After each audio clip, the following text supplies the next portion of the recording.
오늘은 로마서 2의 30번째 시간이 되겠습니다.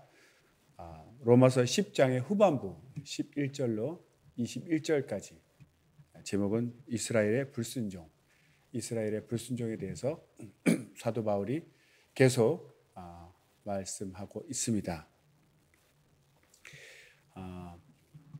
11절부터 13절까지 읽겠습니다. 11절부터 13절까지. 성경에 이르되 누구든지 저를 믿는 자는 부끄러움을 당하지 아니하리라 하니 유대인이나 헬라인이나 차별이 없음이라. 한 주께서 모든 사람의 주가 되사 저를 부르는 모든 사람에게 부여하시도다. 누구든지 주의 이름을 부르는 자는 구원을 얻으리라. 아멘. 네, 복음을 듣고 믿는 자들은 누구나 구원을 받고 있다는 것을 우리는 잘 알고 있습니다. 그러나 이제 유대인들은 자기들이 먼저 하나님의 말씀을 받은 자들이고 또 선택된 민족이라는 그런 선민 의식 때문에 그것이 교만이 되고 타락이 되고 이기적인 신앙으로 교만하여져서 하나님 말씀 곧 복음이 전파되었을 때 오히려 거부하고 믿지 아니하고 자기 의를 쌓으려고 자기 의로서 구원받고자 하여 그것이 이제 교만이라고 그랬죠. 그래서 예수를 받아들이지 않는 그런 아주 치명적인 죄를 짓고 말았습니다. 그래서 그 부분을 이제 사도 바울이 계속 지적하고 있는 것입니다. 이제는 율법은 예수님 오시기까지 필요한 것이고 율법을 주신 이유는 이제 자기 의로서는 구원에 이를 수 없다. 인간은 율법을 지킬 수 없는 죄인 곧 타락한 인간이라는 것을 깨닫고 구세주가 필요하다는 것을 알게 하기 위하여 율법을 보내주셨죠. 그것을 이제 이스라엘 민족에게 미리 보내주었습니다. 이제 예수님이 오신 이후로는 이것은 이제 이스라엘에게만 주어진 것이 아니라 모든 믿는 자에게, 모든 세계 모든 민족에게 주어진 그런 복음입니다. 그래서 누구든지 저를 믿는 자는 부끄러움을 당하지 아니하리라. 이 10장 후반부에 계속해서 이제 구약 성경을 인용해서 사도 바울이 그 말을 전개하고 있습니다. 그래서 누구든지 저를 믿는 자는 부끄러움을 당하지 아니하리라. 이것도 이사야서 28장 16절 말씀입니다. 이사야서 28장 16절 말씀을 인용했죠. 읽어보겠습니다. 그러므로 주 여호와께서 가라사대 보라 내가 한 돌을 시온에 두어 기초를 삼았노니 곧 시험한 돌이요 귀하고 견고한 기초 돌이라. 그것을 믿는 자는 급절하게 되지 아니하리로다. 급절하게 되지 않는다. 이 급절하다는 것은 이제 당황하고 실망하고 놀라고 경악스러운 일을 당해서 당황하게 되는 그런 큰 일을 겪지 않는다. 이런 뜻이 되겠습니다. 이렇게 유대인에게는 율법은 유대인에게만 국한되었지만 복음은 누구든지 믿는 자들은 다 구원을 받는다는 것을 이사야서에서 이미 예언을 했고 그것을 인용해서 말하고 있습니다. 그런데 12절, 13절은 그 11절의 말을 설명, 그 이유를 근거를 설명하고 있습니다. 그래서 12절에 보면 유대인이나 헬라인이나 차별이 없다. 율법은 이스라엘 민족에게만 주어졌기 때문에 유대인만 선택받은 것이라 알고 있었지만 이제 복음은 모든 민족에게 차별이 없이 다 주어진 것이다. 그래서 그 이유가 무엇이냐면 한 주께서 주님이 한 분이라는 거죠. 유대인이나 헬라인이나 주님이 따로따로 있는 것이 아니라 한 주. 그래서 주님이 한 명이시다. 이것으로 설명하고 있습니다. 그리고 한 주님 안에서 이제 차별이 없는 거죠. 여러 형제가 있어도 부모님이 동일한 사람이면 다 형제가 되는 거죠. 한 식구가 되는 것처럼 예전에는 유대인에게만 하나님이 계시고 이방인들은 그 하나님 밖에 있었기 때문에 선택받지 못했지만 이제는 주님이 유대인이나 헬라인이나 차별 없이 한 주님을 다 믿고 따르기 때문에 모든 민족이 다 되는 것입니다. 그리고 이제 모든 사람의 주가 된다. 모든 사람의 주가 된다. 이렇게 표현하고 있는데 헬라어로는 퀴리오스 판톤. 퀴리오스가 주님이라는 뜻이고 이제 판톤이 모든이라는 뜻이죠. 모든 사람의 주가 되신다. 이제는 유대인, 헬라인, 이방인 다 가릴 것 없이 모든 사람의 주가 되신다. 이런 뜻이 되겠습니다. 그래서 한 주께서 오직 한 분이 주님께서 모든 사람들의 주가 되시고 저를 부르는 모든 사람에게 부요하시도다. 이 부요하다는 것이 하나님의 그 부요하심, 그 충만하심을 표현하고 있습니다. 그래서 부요하다가 헬라어로는 이제 플루톤인데 그 뜻이 자비하다, 은혜롭다 이런 뜻이 있습니다. 그래서 풀어서 설명하면 은혜를 베푸시려는 선한 뜻은 다함이 없다, 끝이 없다. 그러니까 여기서 이 부요하다는 것은 누구든지 언제든지 예수님을 믿고 따르는 사람은 다 하나님께서 품고 구원해 주신다. 끝이 없다. 이런 뜻입니다. 어디 뭐 이렇게 민족을 나눈다거나 숫자를 나눈다거나 이런 뜻이 아니라 누구든지 믿기만 하면 다 하나님이 품어주시고 용서해 주신다는 뜻이 되겠습니다.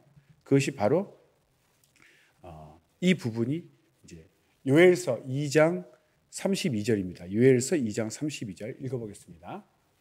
누구든지 여호와의 이름을 부르는 자는 구원을 얻으리니 이는 나 여호와의 말대로 시온산과 예루살렘에서 피할 자가 있을 것이며 남은 자 중에 나 여호와의 부름을 받을 자가 있을 것임이니라. 여기도 남은 자라는 말이 나오죠. 전에 배웠던 남은 자 사상이 되겠습니다. 모두가 진멸되는 것 같지만 하나님 뜻에 의해서 소수가 남아서 또 하나님의 역사를 이어서 나아가는 그 남은 자 있습니다. 여기서 여호와의 이름을 부르는 자는 다 누구든지 구원을 받는다고 또 표현되어 있습니다. 이것을 이제 인용한 것이죠. 12절에서. 그런데 여기 보면 요엘서에는 여호와의 이름을 부르는 자, 여호와라는 이름을 썼는데 이것을 사도 바울이 인용할 때는 누구든지 주를 부르는 자, 누구든지 주의 이름을 부르는 자는 구원을 얻으리라 이렇게 되어 있습니다. 13절에 누구든지 주의 이름을 부르는 자, 이 13절이 바로 요엘서 2장 32절을 인용한 것인데 요엘서에서는 여호와의 이름을 부르는 자 이렇게 되어 있는데 13절에는 누구든지 주의 이름을 부르는 자 이렇게 되어 있습니다. 여기서 주는 당연히 예수 그리스도를 가리키는 거죠. 그래서 누구든지 여호와의 이름을 부르는 자, 누구든지 주의 이름을 부르는 자 이렇게 인용한 것은 유대인들이 믿고 있던 그 하나님, 여호와라는 하나님이 곧 예수 그리스도, 사람으로 오신 예수 그리스도와 동일한 하나님이다. 이런 뜻을 밝히고 있는 것입니다. 그래서 예수님의 신성, 사람으로 오셨지만 예수님의 신성을 강조하기 위해서 이 말씀을 인용한 거죠. 그래서 누구든지 여호와의 이름을 부르는 자는 구원을 얻는다는 요엘서 2장 32절의 말씀이 곧 누구든지 주의 이름을 부르는 자 이렇게 인용한 것은 여호와의 것 주인데 이 주는 예수 그리스도 즉 사람으로 오신 예수님이 곧 우리가 믿고 있던 여호와 하나님 그 주님이시다. 그 하나님이시다. 동일한 하나님이시다. 이런 뜻이 되겠습니다. 그 다음 이제 14절, 15절 읽겠습니다. 14절, 15절. 그런즉 저희가 믿지 아니한 이를 어찌 부르리요? 듣지도 못한 이를 어찌 믿으리요? 전파하는 자가 없이 어찌 들으리요? 보내심을 받지 아니하였으면 어찌 전파하리요? 기록된 바 아름답도다. 좋은 소식을 전하는 자들의 발이여 함과 같으니라. 네. 14절, 15절 가면서 이제 주제가 전환이 됩니다. 다른 말로 해서 이제 선교의 주제, 복음을 전해야 된다는 것을 이제 말하고 있죠. 범세계적으로 복음을 선포하고 확장해야 될 필요성, 그리고 이 선교의 단계를 사도 바울은 5단계로 설명하고 있습니다. 첫 번째가 이제 부름, 그다음 믿음, 들음, 전파함, 보내심 이렇게 되어 있습니다. 영어로 하면 이제 calling, believing, hearing, preaching, sending 이렇게 되어 있습니다. 근데 이렇게 순서가 이렇게 뒤로 넘어가지만 원래 순서대로면 뒤에서부터 읽어야 되는 거죠. 보내심이 있었기 때문에 전파를 하는 것이고, 전파를 하기 때문에 듣게 되는 것이고, 듣게 되기 때문에 믿음이 생기는 것이고, 믿음이 생기기 때문에 하나님을 부를 수 있다는 것이죠. 이 설명을 이제 믿지 않으면 어찌 부르리요? 듣지 않으면 어찌 믿으리요? 또 전파하지 않으면 어찌 듣겠는가? 또 보내시지 않았으면 어찌 전파하겠는가? 이렇게 역순으로 설명하고 있지만 사실은 이제 보내셨기 때문에 전파하고, 전파하기 때문에 듣게 되고, 들음으로써 믿음이 나고, 믿기 때문에 주님을 부르게 된다. 이렇게 선교, 복음을 전하는 과정을 5단계로 설명을 하고 있습니다. 그래서 14절에 보면 주님을 부른다는 것은 주님을 믿는다, 같은 뜻이 되겠죠. 어떻게 믿지 않는데 주님을 주님이라고 부를 수 있겠습니까? 우리가 나의 주님, 나의 구세주여라고 부를 수 있다는 것은 정말 그렇게 주님으로 구세주로 믿기 때문에 부르는 것이죠. 이것이 바로 믿음의 첫걸음이 된다는 것입니다. 그리고 초대교회 당시에는 이 복음을 전수하는 방법이 바로 이렇게 말로 전하는 것이었습니다. 편지를, 소수의 편지도 쓰긴 했지만 그것은 이제 보편적인 것은 아니었고, 종이를 구하기도 힘들었고, 주로 이제 말로써 전파하는 이 방법이 보편적인 방법이고, 사실 지금까지도 그래서 전형적인 복음 전파의 전형적인 방법으로 이렇게 말로써 전하는, 그것이 바로 이제 말로 전하고 듣는 것, 말로 전하고 듣고 믿음을 갖는 방법이 되겠습니다. 보면 전파하는 자라는 말인데, 전파하는 자가 없이 어찌 들으리요? 그 전파하는 자 할 때 이 전파하는 자가 헬라에 관사가 없다고 합니다. 그러니까 특정하게 정하지 않았다는 거죠. 다시 말해서 사도나 꼭 전도인, 그런 직분을 받은 자만 전파하는 것이 아니라 특정하지 않았다는 얘기는 누구든지, 다른 말로 모든 사람이 복음을 전할 사명을 받은 것이다, 임무를 받은 것이다, 그런 뜻이 되겠습니다. 그리고 그 후에 전파하다라는 이제 동사가 헬라어로 케리소라는 단어인데, 이 단어는 전파할 때 이 단어는 왕이나 사령관의 메시지를 공개하여 알리는 것이죠. 그러니까 사람들에게 왕의 명령입니다, 사령관의 명령입니다 라고 이렇게 알리는, 명령을 이렇게 알리는 것인데, 이것은 전하는 자가 가감할 수가 없는 거죠. 왕이 말하신 대로, 사령관이 말하신 대로 그대로 가감 없이 전해야 하는 것이죠. 그리고 이 권위는 비록 나는 부족할지라도 왕 또는 사령관, 가장 높은 자가 전하라고 했기 때문에 그 권위는 그 사람을 보는 것이 아니죠. 왕의 명령을 전달한다 할 때 그 사람은 비록 보잘것없는 전령일지라도 그는 왕을 대신해서 왔기 때문에 그 말은 바로 왕의 말이고, 그래서 그 말을 듣는 것이죠. 우리 예전에도 알다시피 이제 암행어사가 있었습니다. 그 어사가 이제 암행을 하니까 이제 암행어사인데, 그 어사는 왕을 대신해서 왔기 때문에 그가 비록 왕은 아니지만 마패를 보이면 왕과 같은 권세를 가졌기 때문에 모든 이제 수령들이 벌벌벌 떠는 거죠. 그런 것처럼 복음을 전할 때 나의 자격을 보는 것이 아니라 바로 하나님께서 보내신, 하나님의 보내심을 받은 하나님의 말씀을 전하는 그런 권위를 가지고 전하는 것이죠. 말씀을 전하는 자가 어떤 권위적인 모습을 갖는다, 이런 것이 아니라 겸손할지라도 그 권위 자체는 하나님이 주신 권위로서 당당하게 나를 초월하여 하나님을 대신해서 전하는 그런 권위를 갖게 된다는 것입니다. 15절에 보내심을 받았다 이런 말이 있습니다. 보내심을 받지 아니했으면 어찌 전파하겠는가. 그래서 이 보내심을 받았다 할 때 이 보내심은 동사가, 헬라어 동사가 아포스탈로신입니다. 어디서 많이 들어본 단어 아닙니까? 맞습니다. 우리가 사도, 아포스톨로스라는 이 사도라는 단어가 바로 이 동사 보내심을 받았다, 이 아포스탈로신에서 파생된 단어가 되겠습니다. 그리고 이제 보내심을 받았다. 여기서 우리가 알 수 있는 것은 조금 전에 말씀드렸지만 인간은 보다 높은 권위 아래에 존재한다. 즉 인간보다 더 높은 자가 보냈다는 것이죠. 보내는 자가 인간보다 높은 자, 하나님이 되겠습니다. 두 번째는 메시지는 자신의 것이 아니라 보내는 자, 하나님에 의해서 주어진 것이다. 이것을 우리가 알 수 있습니다.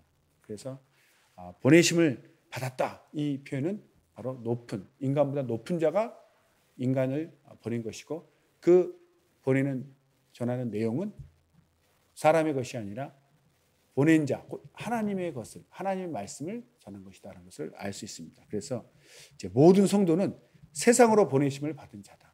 하나님께서 모든 성도들, 복음을 받은 자들이 또 세상에 복음을 전할 그런 임무를 주신 것입니다. 기록된 바 아름답도다 좋은 소식을 전하는 자들의 발이여. 이 말씀도 이사야서 52장 7절의 말씀입니다. 이사야서 52장 7절을 인용했습니다. 읽어보겠습니다. 좋은 소식을 가져오며 구원을 공포하며 시온을 향하여 이르기를 내 하나님이 통치하신다 하는 자의 산을 넘는 발이 어찌 그리 아름다운고. 네. 이 사도 바울이 계속 구약 성경을 인용해서 지금 말씀을 전하고 있는데 사실 구약을 인용하는 그 구약은 그 당시에는 이스라엘 민족을 위한 표현이었죠. 그러나 그것은 훗날 복음을 전하는 말씀의 예표였습니다. 그러나 그때는 알지 못하고 단지 그 시대에 맞는 그 시대 이스라엘을 위한 말씀이라고만 이제 알게 되었지만 이것이 결국 훗날 예수 그리스도의 복음을 전하는 것에 다 신약을 위해서 예비된 예시된 말씀이었습니다. 그래서 원래는 이제 이스라엘이 회복이 가까웠다. 바벨론 고레스 왕 치하에서 이제 구출될 것이다. 그것을 선포하는 말이었죠. 이사야가. 그런 거 보면 이스라엘이 바벨론 왕 고레스에게서 구출되는 것이나 또 모세에 의해서 애굽의 바로 왕에게서 구출되는 것. 이 모든 것은 사실은 다 예표인 것이죠. 즉 예수 그리스도를 통해서 죄와 사망으로부터 구출되는 그 큰 구원을 이루는 그것을 미리 예표하는 것이죠. 그래서 그 당시에는 이스라엘 백성에게 선포되는 말씀이었지만 사실은 궁극적으로는 예수님에 의해서 구원받는 것을 전하는 그런 기쁜 소식이 되는 것입니다. 그 다음 이제 16절에서 21절까지 있는데 이 내용은 읽어보겠습니다.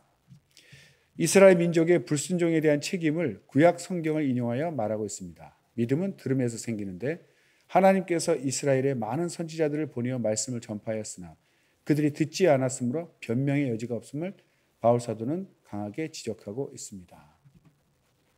네, 이제 이스라엘 민족이 불순종한 것에 대해서 책망하고 있는데 그들이 이미 많은 선지자를 통해서 말씀을 전했는데도 불구하고 안 믿었기 때문에 그 불순종에 대한 책임은 이스라엘 민족에게 있다. 이것을 이제 구약 성경을 인용해서 책망하고 있습니다. 16절, 17절 읽겠습니다. 16절, 17절. 그러나 저희가 다 복음을 순종치 아니하였도다. 이사야가 가로되 주여 우리의 전하는 바를 누가 믿었나이까 하였으니 그러므로 믿음은 들음에서 나며 들음은 그리스도의 말씀으로 말미암았느니라. 아멘. 다 복음을 순종치 아니하였다. 이 말은 모두가 안 믿었다 이런 뜻이 아니죠. 이 말이 조금 어색하게 되어 있는데 여기에 다 복음을 순종치 아니하였다. 이 원래 정확한 뜻은 모두가 순종한 것은 아니다. 이런 뜻입니다. 모두가 순종한 것은 아니고 일부만 복음에 순종했다. 이런 뜻입니다. 잘못 읽으면 다 복음을 순종치 아니하였다. 다 안 믿었다. 이것이 아니라 다 믿은 것은 아니다. 다 순종한 것은 아니고 일부 소수만 순종했다. 이런 뜻이 되겠죠. 이것을 이제 이사야 53장 1절의 말씀으로 인용했습니다. 이사야 53장 1절. 우리의 전한 것을 누가 믿었느뇨?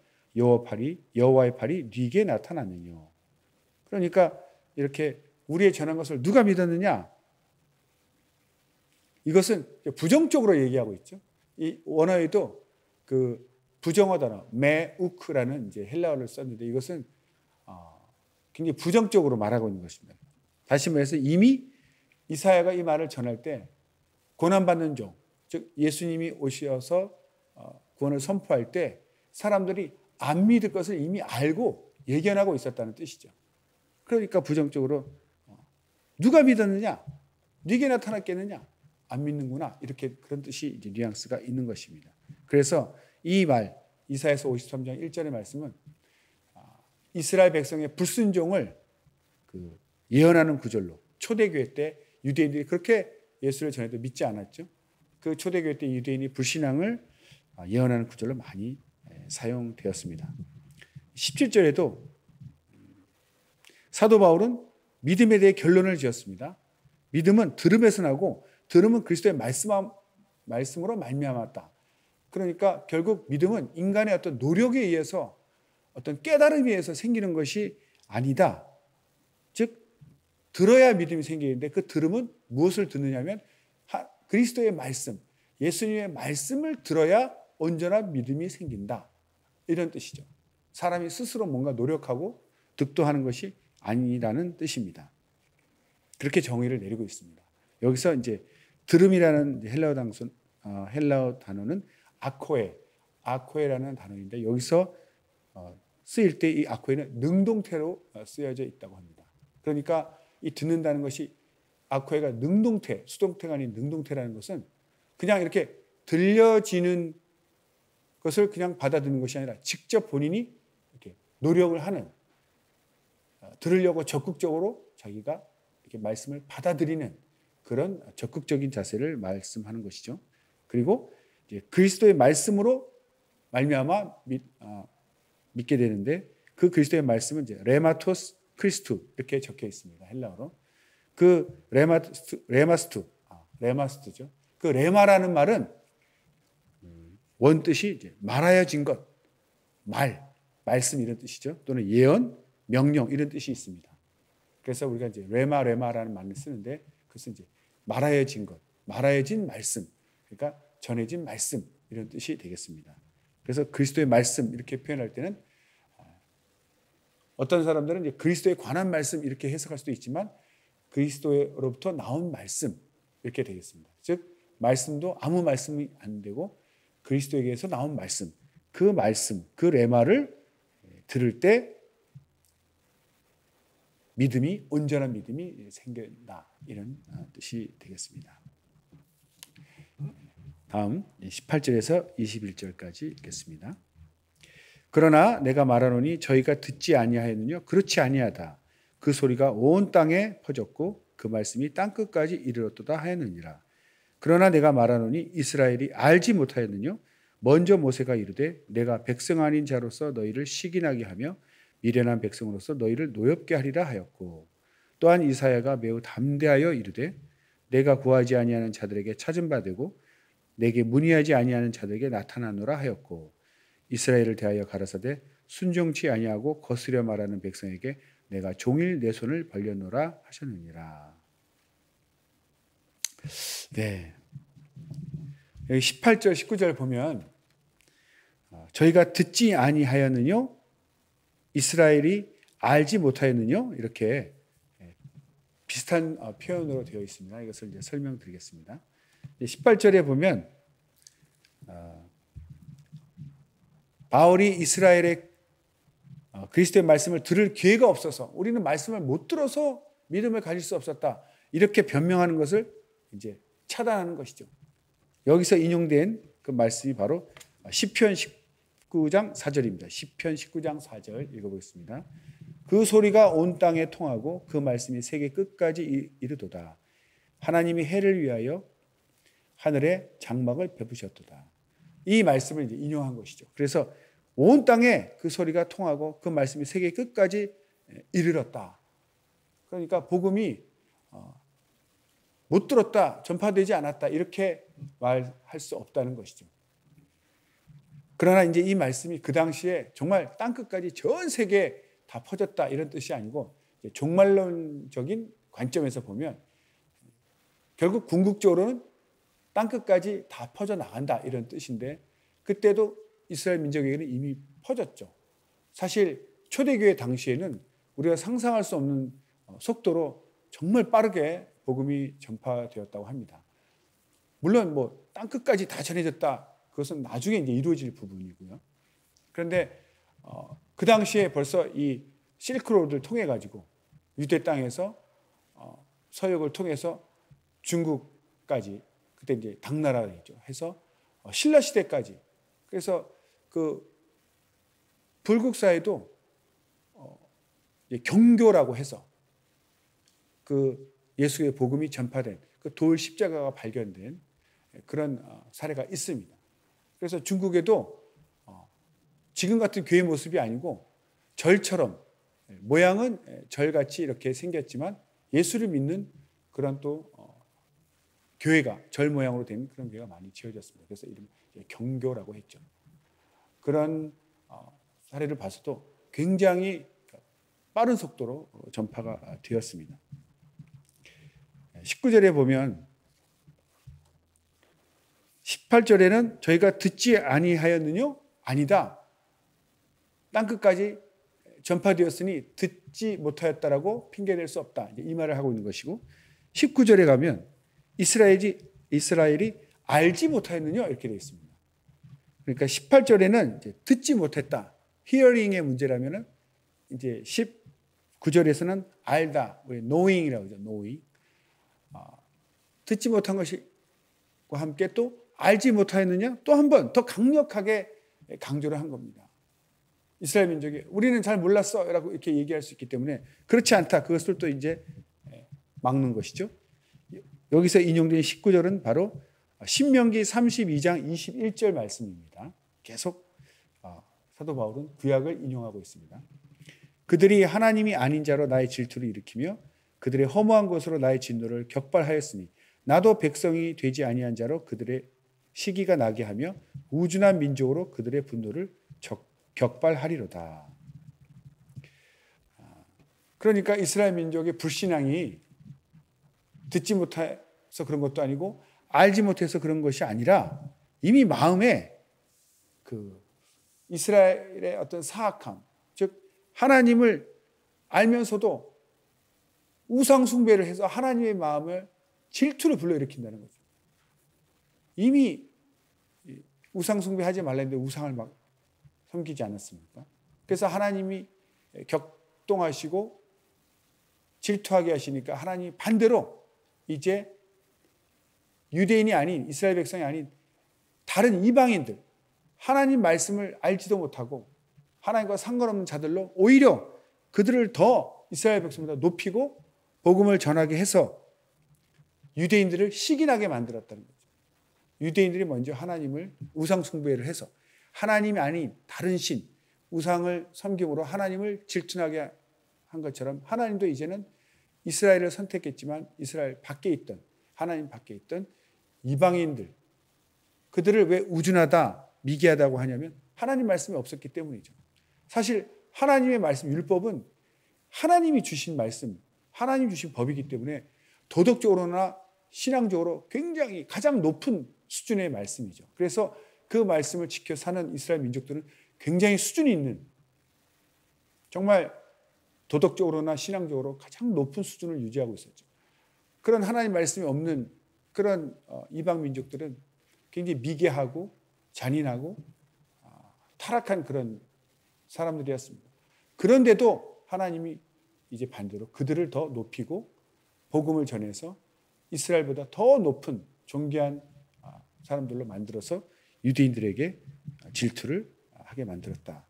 이런 뜻입니다. 20절 보면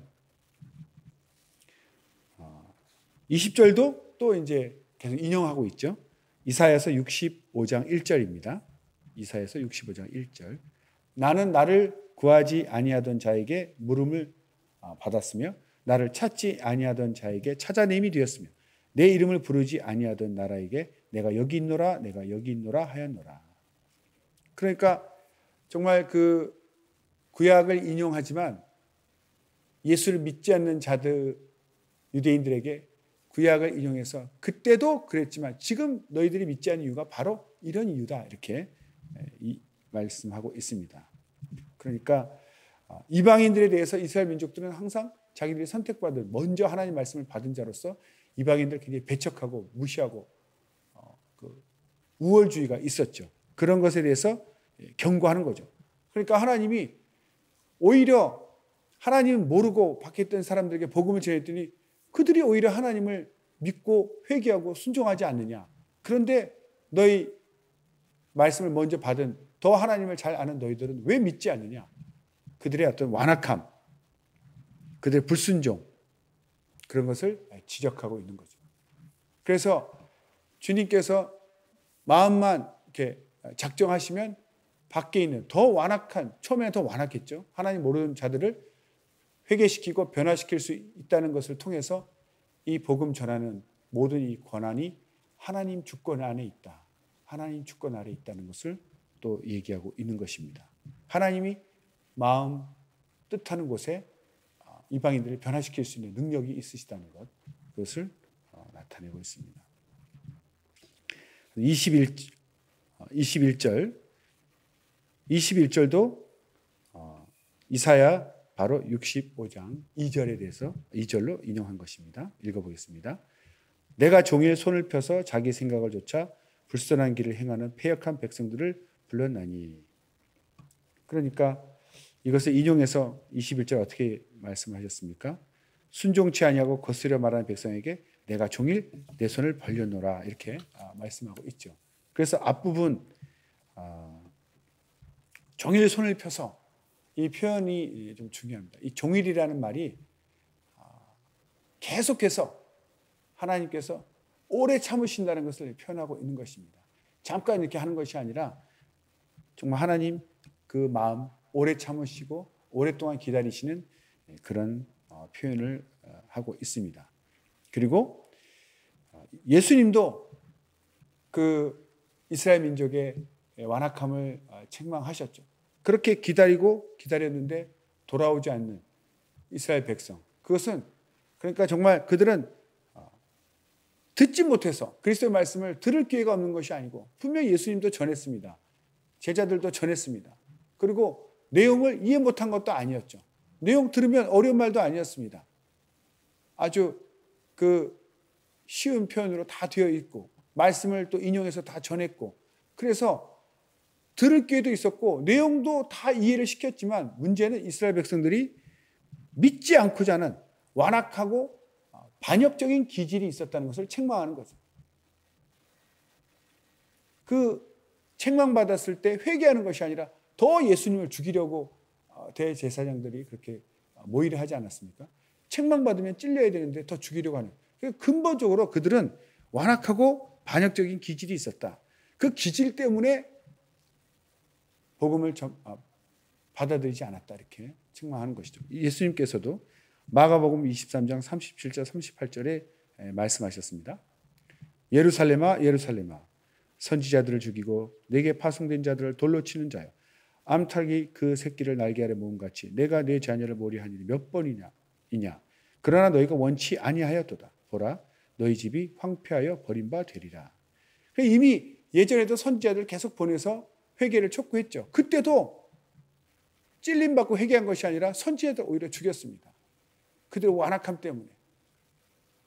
결국 마지막에 하나님의 아들 예수님이 오셨는데도 여전히 회개치 아니하고 그를 죽이기까지 하는 거죠. 그 완악함, 즉 듣지 못한 것, 못 들었다 핑계댈 수 없고 알지 못했다 핑계댈 수 없도록 이렇게 말씀으로 하나씩 책망하고 있는 것입니다. 그리고 종일 내 손을 벌려놓으라 할 때, 이 종일은 하나님의 오래 참으심이고, 내 손을 벌려놓으라 할 때 이 손을 벌린다는 것은 바로 하나님의 그 사랑, 부성애라고 하죠. 아버지의 마음, 자녀를 품고자 하는 그 아버지의 사랑, 아버지의 마음을 표현하는 그런 모습입니다. 그래서 누가복음 15장 20절 나와 있습니다. 누가복음 15장 20절. 이에 일어나서 아버지께로 돌아가니라. 아직도 상거가 먼데 아버지가 저를 보고 측은히 여겨 달려가 목을 안고 입을 맞추니. 그러니까 이 돌아온 탕자, 둘째 아들의 비유에서 이렇게 그 아들을 사랑하는 그 모습, 달려가서 목을 안고 입을 맞추는 이것이 연상되는 것이죠. 그래서 종일 내 손을 벌렸다.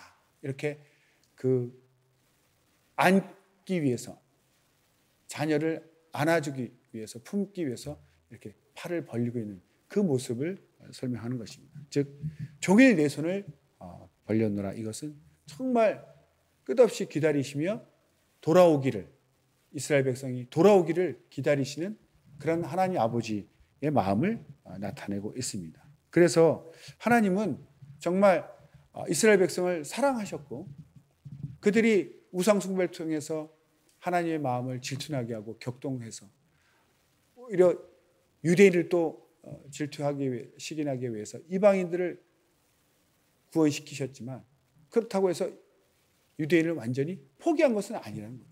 여전히 이방인뿐만 아니라 유대인들도 다시 돌아오기를 그렇게 사랑하는 마음으로 기다리고 계신 하나님 아버지의 마음을 마지막에 표현하고 있는 것입니다. 즉 하나님 아버지는 여전히 유대인을 사랑하고 있기 때문에 심판받고 유대인들이 심판받고 책망받는 것은 전적으로 유대인 당신들의 책임이다. 이것을 말하고 있는 것입니다.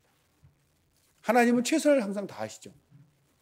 복음도 들려주고 내용도 알려줬지만 듣지 못한 것도 아니고 알지 못한 것도 아닌데 그들은 그 완악함으로 인해서 거역하는 그 악한 사악한 마음 때문에 과거 선지자들도 죽이고 결국 예수님도 죽이고 복음을 거절했기 때문에 하나님의 사랑을 거절한 그 책임으로 인해서 결국 자기 책임으로 책망받고 심판을 받게 되었다. 이런 뜻이 되겠습니다.